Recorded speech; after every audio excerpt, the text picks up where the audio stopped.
Test পরীক্ষার প্রশ্ন উত্তর নাকি বোর্ড পরীক্ষার প্রশ্ন উত্তর? এই প্রশ্নের উত্তর খুঁজতে আমরা বিগত বছরগুলোর এইচএসসি পরীক্ষার প্রশ্ন বিশ্লেষণ করি।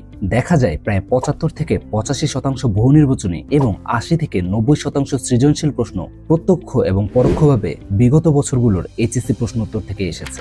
অর্থাৎ বিগত বছরের এইচএসসি পরীক্ষার প্রশ্নোত্তর বুঝে অনুশীলন করলেই এইচএসসি ২০২৪ পরীক্ষার জন্য খুব সহজেই ভালো প্রস্তুতি নেওয়া সম্ভব। তাহলে এইচএসসি পরীক্ষার আগে এই অল্প সময়ের মধ্যে শত শত কলেজের টেস্ট পরীক্ষার হাজার হাজার প্রশ্নের চাপ নেওয়ার প্রয়োজন আছে কি? তাই এইচএসসি পরীক্ষার আগে সময়ের সঠিক ব্যবহার করতে পাঠ্য বইয়ের পাশাপাশি বিগত বছরের এইচএসসি পরীক্ষার প্রশ্নোত্তরগুলো বুঝে বুঝে অনুশীলন করো, তাহলেই সাফল্য নিশ্চিত। তোমাদের প্রস্তুতির কথা মাথায় রেখে দি রয়্যাল সায়েন্টিফিক পাবলিকেশন প্রকাশ করেছে এইচএসসি মেড ইজি সিরিজ। এই বইগুলো ২০২৩ সাল সহ বিগত ৮ বছরের এইচএসসি পরীক্ষার প্রশ্নের টপিক ওয়াইজ বিশ্লেষণধর্মী নির্ভুল সমাধান এবং প্রয়োজনীয় ব্যাখ্যা, টিপস, ইলাস্ট্রেশন ও উদাহরণ সহকারে সাজানো হয়েছে। তাই শেষ সময়ে কার্যকর প্রস্তুতি নিশ্চিত করতে আজই সংগ্রহ করো দি রয়্যাল সায়েন্টিফিক পাবলিকেশনের এইচএসসি মেড ইজি সিরিজ বইগুলো।